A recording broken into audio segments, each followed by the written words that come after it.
গতকালকে ঢাকা মেডিকেলের আমরা একটি ঘটনা শুনতে পেয়েছি। ঢাকা মেডিকেলে আমাদের যে ডাক্তার ভাইরা রয়েছে তাদের গায়ে হাত তোলা হয়েছে।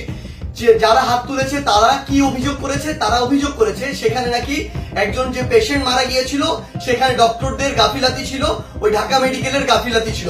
এখন প্রশ্ন হচ্ছে যে ডক্টরদের বা ঢাকা মেডিকেলের যে গাফিলাতি ছিল কিনা এটি নির্ধারণ আপনি কিভাবে করতে পারেন, কোন এক্সপার্টিজের ভিত্তিতে এটি নির্ধারণ করতে পারেন এবং এই অথরিটিটা আপনাকে কে দিয়েছে?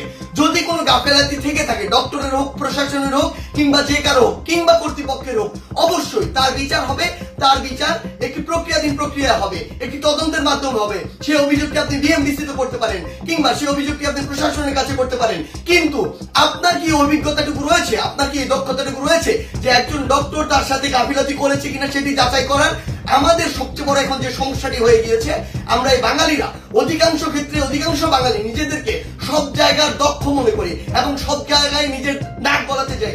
আপনি আমাকে একটি জিনিস বলুন, যে ডাক্তার 5 বছর ধরে এমবিবিএস পাস করলো, 1 বছর ইন্টার করলো, এরপর বছর বছর ধরে বিভিন্ন ডিগ্রি নিল, পড়াশোনা করলো, তিনি একজন পেশেন্টকে যেভাবে ডিল করেন, তিনি পেশেন্টের ভিতরের এবং বাইরের বিষয়গুলো যেভাবে জানেন, যেভাবে ট্রিটমেন্ট করেন, আপনি কিভাবে মনে করেন আপনি সেই পড়াশোনা না করে শুধু বাইরে থেকে দেখে নিজের চোখে যা মনে হলো তা দেখে তাকে একটি নির্দিষ্ট রেজাল্ট দিয়ে দিচ্ছেন, একটি নির্দিষ্ট ব্লেম দিয়ে দিচ্ছেন? আমাদের জায়গা থেকে স্পষ্ট বার্তা, এরকম একটি ব্লেম দিয়ে আসলে যখন আপনি একজন ডক্টরের গায়ে হাত তুলেন তখন আপনি যে কাজটি করেন সেটি আমরা বৈষম্য বিরোধী ছাত্র আন্দোলন আমাদের জায়গা থেকে কোনোদিনও সমর্থন করতে পারি না। আপনাদের যদি কোনো অভিযোগ থাকে সেই অভিযোগটি আপনি জানাতে পারতেন। আমরা জানি আমাদের এই পুরো প্রসেসটিতে, এই ছাত্র জনতার অভ্যুত্থানে ডক্টররা কিভাবে ওই হসপিটালের ভিতর থেকে, ওই ইমার্জেন্সি থেকে তাদের ভূমিকাটি রেখেছে। যখন ওই ছাত্র জনতার গণঅভ্যুত্থানে আমাদের আহত ভাইদের চিকিৎসা দিতে বাধা দিচ্ছিল, তখন অধিকাংশ ডক্টর নিজের জায়গা থেকে রিস্ক নিয়ে আমাদের ওই ভাইদেরকে চিকিৎসা দিয়েছিল। এমন অধিকাংশ ডক্টর রয়েছে যারা ডক্টরদের স্পিরিটটি ধারণ করে এবং আমাদের এই পুরো সময়টিতে আজকে পর্যন্ত আমার হসপিটালে যে আহত ভাইগুলো রয়েছে তাদেরকে নিরবিচ্ছিন্ন সেবা দিয়ে যাচ্ছে, নিজের কথা চিন্তা না করে। সেই জায়গায় যখন এরকম করে কোন একজন আমার ডক্টর ভাইয়ের উপর এভাবে হাতটি তুলে, আমরা এটি কখনো সমর্থন করতে পারি না।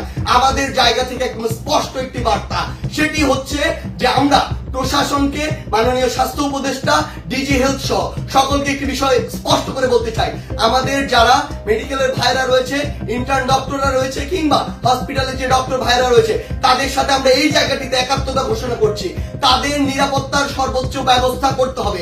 তারা দিনরাত 24 ঘন্টা আমাদের জন্য কাজ করছে, অথচ কেউ একজন চাইলো আর একটা ব্লেম দিয়ে তাদের গায়ে এসে হাত দিয়ে দিল, এটি আমরা আমাদের জায়গা থেকে কখনো মানতে পারি না।